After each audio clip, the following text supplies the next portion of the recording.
নমস্কার। মিঠুন চক্রবর্তীর একটা লাইভ ইন্টারভিউ সেশন দেখছিলাম। তা সেখান থেকে দুটো পয়েন্ট আমি তোমাদের সামনে আজকে তুলে ধরবো। প্রিভিয়াস যে মিঠুন চক্রবর্তীর ইন্টারভিউ ভিডিওটা তোমাদের সামনে তুলে ধরেছিলাম, সেখানে অনেকে প্রশংসা করেছো এবং বলেছো এরকম ধরনের যদি কোনো আলোচ্য বিষয় থাকে সেটা নিয়ে আসতে। তা আজকে সেই দুটো বিষয় নিয়ে কথা বলবো যে এই যে রহমতের ক্যারেক্টারটা, তিনি তো বলেইছিলেন যে তিনি কারো কেউ কপি করেননি। কিন্তু তার এমন একজন কাছের মানুষ আছে যেখান থেকে তিনি তার এই চরিত্রটাকে তিনি অ্যাডাপ্ট করেছেন। তা সেই মানুষটাকে, তা জামাল খান বলে তার একজন আফগানি বন্ধু আছেন, তিনি হচ্ছেন কুক। এবং মিঠুন চক্রবর্তী যখন বড় মাপের সুপারস্টার তখনও হননি, সেই সময় মিঠুন চক্রবর্তীর জন্য তিনি আলাদা করে জামাল খান তার জন্য প্রত্যেকদিন কিছু না কিছু খাবার নিয়ে আসতেন। এবং সেই মানুষটা জামাল খান, তার আস্থামার একটা প্রবলেম ছিল। তিনি যখন কথা বলতেন তার শ্বাস বেঁধে যেত, তিনি কথা বলতে গিয়ে জড়তা আসতো।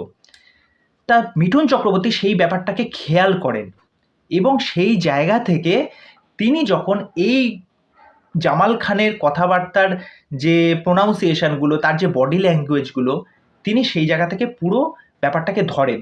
এবং তিনি যখন সুমন ঘোষকে যখন দেখান, তখন সুমন ঘোষ বলে হ্যাঁ, এই বিষয়টাই আমরা চাইছিলাম। কেননা যখন স্ক্রিপ্ট নিয়ে যখন সুমন ঘোষ যখন গেছিল, তখন মিঠুন চক্রবর্তী পুরো ডিনাই করে দিয়েছিলেন যে না, আমি কাবুলিওয়ালা করব না। কেননা আমার আগে যারা দুজন দিগ্গজ মানুষ যারা করে গেছেন, আমাকে জনতা কিভাবে দেখবে, এবং এটা বিরাট বড় একটা চ্যালেঞ্জ, আমার পক্ষে করা সম্ভব না। দ্বিতীয়বার যখন তাকে রিকোয়েস্ট করা হয় তখন তিনি হ্যাঁ করেন। তখন অলরেডি তার মাথায় ওই কার্যকলাপটা চলছিল যে হ্যাঁ, এরকমভাবে যদি আমি প্রেজেন্ট করি হয়তো জনতা আমাকে সেইভাবে ভালোবাসা দেবে। তা তার কাছে একটা বিরাট বড় চ্যালেঞ্জ ছিল এবং তিনি এটাও বলেন যে এটা হচ্ছে এক প্রকার মিঠুন চক্রবর্তীকে চ্যালেঞ্জ দিচ্ছে। তারপরে তো আমরা সেটা সিনেমায় দেখলাম যে মিঠুন চক্রবর্তী কিভাবে, কেননা ওখানে হিন্দি প্রোনাউন্সিয়েশনের সাথে সাথে বাংলা উচ্চারণগুলো আমরা শুনতে পাচ্ছি, তার বডি ল্যাঙ্গুয়েজ কীরকমভাবে খুকি উচ্চারণ করছে, কীরকমভাবে অন্য শব্দগুলো ট্রামগুলো উচ্চারণ করছে, প্রত্যেকটা বিষয় যেগুলো শুনতে খুব সুদিং লাগছে এবং জনতা কিন্তু সেইগুলোকে প্রশংসা করেছে। আরেকটা সেকেন্ড বিষয় যেটা নিয়ে কথা বললেন যে আজকালকার, যখন তাকে প্রশ্ন করা হলো যে আজকালকার সমাজে এই সোশ্যাল মিডিয়া প্ল্যাটফর্মটাকে আপনি কী হিসাবে দেখেন, তা তিনি তার পরিপ্রেক্ষিতে বলেন যে সোশ্যাল মিডিয়া হচ্ছে খুব ভালো একটা নলেজের জায়গা, এখান থেকে আপনি যতটা পারবেন আপনি নলেজ কিন্তু সংগ্রহ করে নেবেন, কিন্তু এছাড়া বাদ দিয়ে নলেজের বাইরে social media is a trash. কেননা তার নিজস্ব কোনো ফেসবুক অ্যাকাউন্ট নেই, ইনস্টাগ্রাম অ্যাকাউন্ট নেই, ইভেন তার কাছে সেরকম ফোনও থাকে না। এবার আমি সত্য মিথ্যা বিচার করতে যাচ্ছি না, তিনি যখন ইন্টারভিউতে বলেছেন তখন সেই নিরিখেই আমি কথাগুলো বলছি।